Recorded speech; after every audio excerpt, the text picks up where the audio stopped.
Hey everybody, welcome to another Workshop Wednesday. My name is Chloe. I use they, them pronouns. My name is Mayla, she, her, hers. So today we're going to be talking about land acknowledgements. A little outline of our presentation. We're going to start by doing a land acknowledgement for the Portland area, and then we're going to cover what land acknowledgements are, why they're important, talk about a few tips on creating land acknowledgements, and then go over a brief history of colonialism and outdoor recreation, and then we are going to end with a bit of information about the land back movement. And so here's just like a disclaimer. Neither of us are Indigenous or experts. We're just speaking from our own experience giving land acknowledgements, the research we've done, and we can point you to resources from Indigenous folks. Awesome. So since we're having a whole workshop on how to give land acknowledgements and what they are, it's only makes sense to start with one, right? So before we get into kind of the meat of our presentation, I just wanted to take a moment, as I'm on Portland State campus right now, and if you're watching this from the Portland area, I wanted to take a moment to think about and acknowledge the original stewards of this land in what we now call Portland. The indigenous tribes of this area include the Multnomah, Kathlamet, Clackamas, Tumwater, Watlala bands of the Chinook, and the Tualatin, Kalapuya, and many other indigenous nations that lived and still live around the Columbia River. So I want to recognize that we are here and able to be here because of the sacrifices, genocide, and land theft that was forced upon those peoples. And I also want to recognize that they still exist today and try and support these communities and uplift them when we can. And then Portland State specifically, I want to point you to the Native American Student Community Center. Yes, I read that acronym right. For lots more resources and learning opportunities. And I will also be talking more about that in a little bit later in our presentation. Okay, so what are land acknowledgements? Here's like a little definition. You just heard Mayla do one, so it's like kind of applied to that. A land acknowledgement is a statement. It's usually said before an event or presentation, and it acknowledges that the event or the area is taking place on a former and or current Indigenous land. And why are land acknowledgements important? So they're important for a multitude of reasons, but a big one is that they create awareness. They recognize Indigenous presence and land rights, and they assert an awareness of colonialism and the need for change in settler colonialist societies. So colonialism is not just an aspect of the past. It persists in the present and continues to majorly affect Native communities. And land acknowledgements also call for non-natives and settlers to consider the privileges that they enjoy that stem from that colonialism. So some questions you could ask yourself are, what actions might you take that perpetuate colonialism? And how can you change your behavior to better support Indigenous rights? And then in like kind of on the other side of that, it also brings to light how Native communities continue to suffer from colonialism. And then some questions you could ask yourself for that is, do you have an understanding of the ongoing violence and trauma that Indigenous communities face due to the structure of colonialism? And then land acknowledgements are also important, specifically in outdoor recreation spaces. Historically, the colonial view of like the wild, uninhabited land is in reality stolen land that Indigenous communities were forcibly removed from. And Mayla is going to expand on this later in the presentation, so I won't go too deep into it. But I've also added a map of Indigenous territories here in Oregon so you can get a better sense of what that looks like. Awesome. So just to add on to that background, I put together some of my tips for building a land acknowledgement. And first off, I think you have to start with your intentions and goal with doing a land acknowledgement. Why are you doing it? Is it just because you think that is the correct thing to do? What do you think the impact of your acknowledgement will be? And then also think about your setting and your audience. Are you at a conference? Are you outside on a hike? Do these people know a lot about Indigenous history already? All of those things can help you build a land acknowledgement that is going to fit your situation. The next thing I would say is just do a ton of research. Like, take the time to look up the tribes, look up your area, and like find out the details about those peoples. And once you start doing that research, you'll see that there is a ton of information out there, which is awesome, but maybe can be intimidating. But I think with that, my advice would be to try and go directly from Indigenous sources when you can. And then another thing I would say is be conscious of the language you're using. This can manifest in a few different ways, like no sugarcoating. I think we're going to talk about this more, but being very specific about the history that happened, like it was genocide, and you can say that. And then this is one that tripped me up for a while because there's a lot of different terms for Indigenous folks. We've been using Indigenous. There's also Native American and American Indian. I think similar to, you know, Black versus African American, there's different terms that different people are going to prefer. And for me, I've chosen to use Indigenous based on what I've been told and what I've learned, because it is more of an umbrella term. So when you're talking about Indigenous folks and you don't know what tribe they're from, it's a good term to use because it's pretty inclusive. But on the other hand of that, if you are able to find out what specific tribe they're from, or that information is available to you, then it's always better to be as specific as possible, because each tribe is going to have a different culture and a different history. And sometimes if you're using Indigenous, that can group them together in ways that aren't actually true. So kind of take it situationally, I guess, would be my advice there. And then, yeah, big step is naming the Indigenous territories. That's probably like the biggest part of your land acknowledgement, right? Is just figuring out whose land you're on. And then I would also say try and continue that discussion after you make your first statement. Don't just like say a few sentences and then never bring it up again. And that can look different, again, depending where you're giving your land acknowledgement.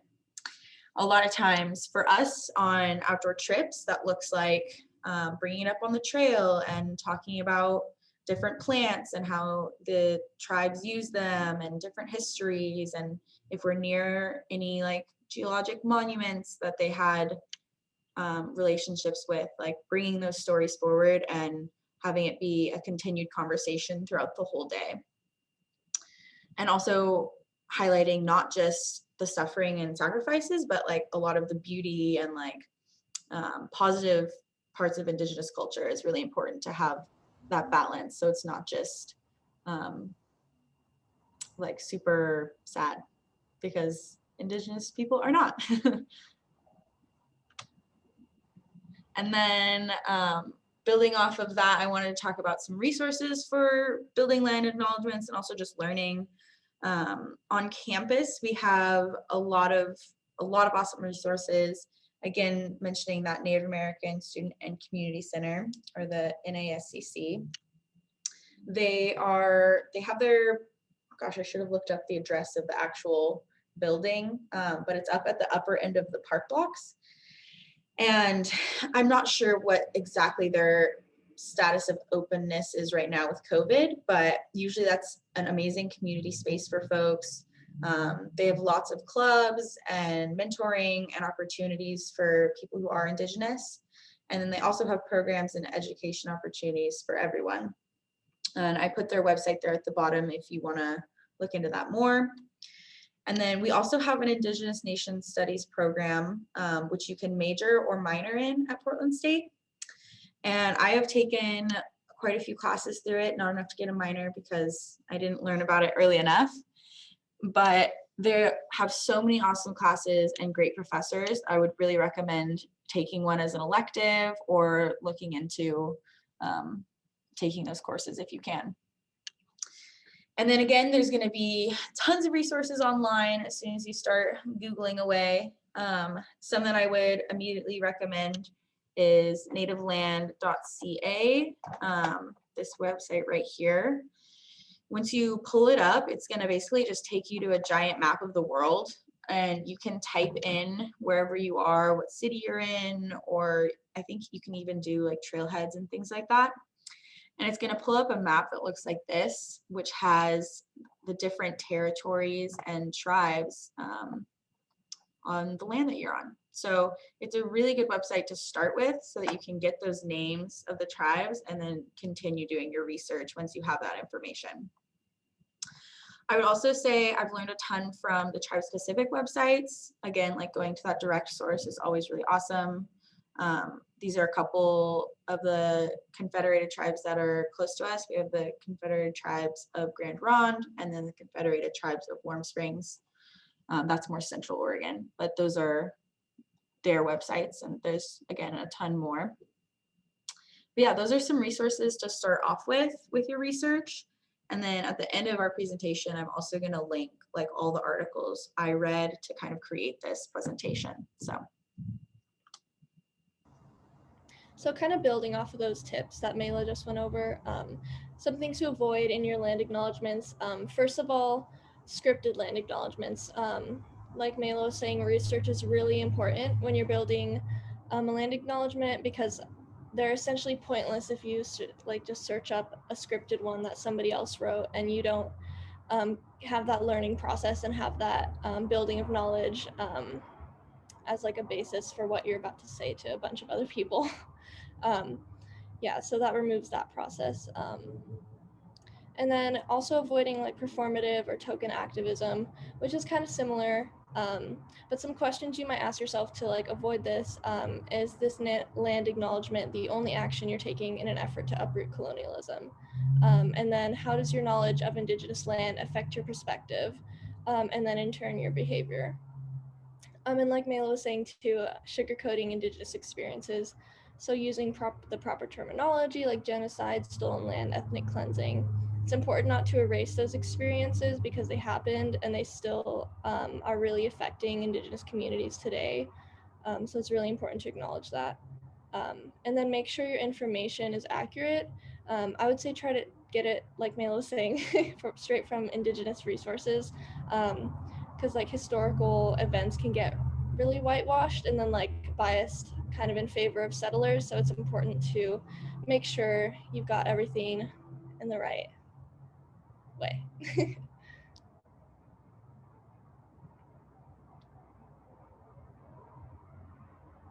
Sorry, I was muted. Okay, so now I'm going to take on this ginormous topic of colonization and the outdoor industry. I'm going to touch on it super briefly because this could be an entire presentation on itself. But because we're talking about land acknowledgements, I think it's important to also kind of take a step back and look at how the history of colonization has affected outdoor recreation in general and kind of what that means now. So I think if we look back at when settlers arrived and colonization began and we started stealing land, there was a shift in ways of knowing, and there was a shift in the ways people related to and interacted with nature. So the relationships that Indigenous people had built were, we attempted to erase them and replace them with capitalism and this idea of the doctrine of discovery and expansion, and this very just white settler idea of what it means to be a human and what it means to be in nature. And we had them very separate in this idea system. So along with colonization, we also invented this idea of wilderness, which Chloe's mentioned a bit before. And this idea is still super prevalent today. Like we still idolize wilderness in the outdoor industry and this idea of going into the unknown and untouched areas, when in reality, those have never existed. When people first arrived and started colonizing, they thought that there was this amazing natural abundance in America because these areas were untouched by humans. But the truth of that was the landscape was shaped and managed and maintained by indigenous people for generations. And that's why there was such amazing yields, and that's why we saw the land that we saw, not because humans weren't there. So again, this idea of wilderness has been perpetuated throughout, like, creating the outdoor industry and outdoor recreation as we know it now. And so we can also start to talk about the national parks and also some of our historical figures when we think about, like, the pillars of naturalism or environmentalism. We think of John Muir and, you know, Gifford Pinchot and all these white settler men.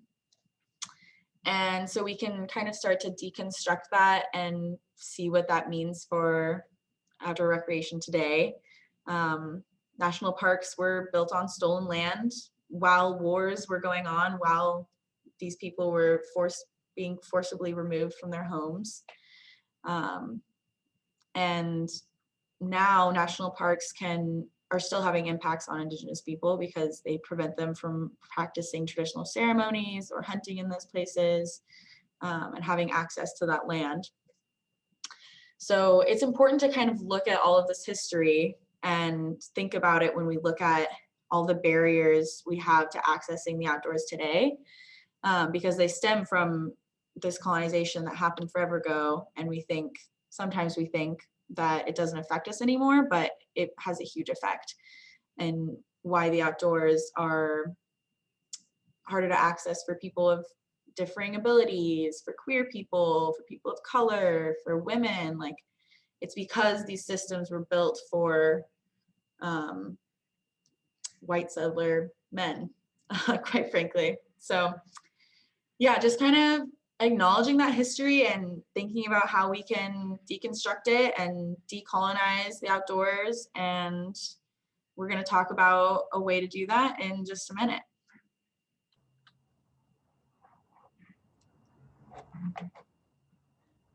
Okay, so the land back movement. Just a quick little summary of it. The land back movement seeks to reestablish indigenous peoples' political and economic control over land that has historically belonged to them prior to colonization. And this is a great way to get more involved outside of just doing land acknowledgements and educating yourself. Supporting this movement and the other demands of indigenous communities is a good way to continue that support. So the land back movement lists 4 main demands in their manifesto. It can be found at this link that is right there. The first one is dismantle, and that's in terms of white supremacy structures that forcefully removed indigenous peoples from their lands and continue to keep those peoples in oppression. And they list a few examples, such as the Bureau of Land Management and then the National Park Service as well, like Mayla was talking about. And then the second demand is defund, and that is in relation to white supremacy and the mechanisms and systems that enforce it and disconnect indigenous people from stewardships of their land. And then a few examples of that would be the police, the military industrial complex, border patrol, and ICE, just as a couple examples. And then the third demand is return all public lands back to indigenous hands. And the last one is consent. And then that's talking about moving us out of an era of consultation and into a new era around free and prior informed consent. So making sure to consult with indigenous communities and get their consent when dealing with land that is theirs and things like that. And you can find a lot more information on this movement doing your own research, and then you can get more specific examples and find ways to get involved in your own areas. There's a lot going on with this, especially recently, and there's a lot of different ways to get involved. So definitely look into that. And then lastly, I just wanted to put, again, the articles I used and we used for making this presentation. This first one talks more about that concept of wilderness. This one is a really great series, The Atlantic did. It also talks about wilderness, and it goes a lot into national parks and the historical figures I was mentioning earlier, like John Muir, and kind of, yeah, that whole concept. And then these other two are more specifically related to land acknowledgements and more tips, a lot of what we talked about. But yeah, definitely read through them if you want some more details. And then I also just put a list of some Indigenous books and novels which I've read. All of these were, all of these were for my courses that I took, and they were all amazing books. So yeah, just look into any of those if you're interested. And then I forgot to put anything about this in the slide, but you know, the outdoor program, we want to kind of continue having this conversation. So if there's anything you want to add or talk to us about, or you have questions, feel free to reach out to us. Our email at the outdoor program is just odp at pdx.edu. And we would love to hear from you if you have anything to add. Yeah, so I think that kind of concludes our workshop today. If you made it this far, thank you so much for watching. And you know, come back to our YouTube channel and watch some more workshops. Yeah, thanks for watching.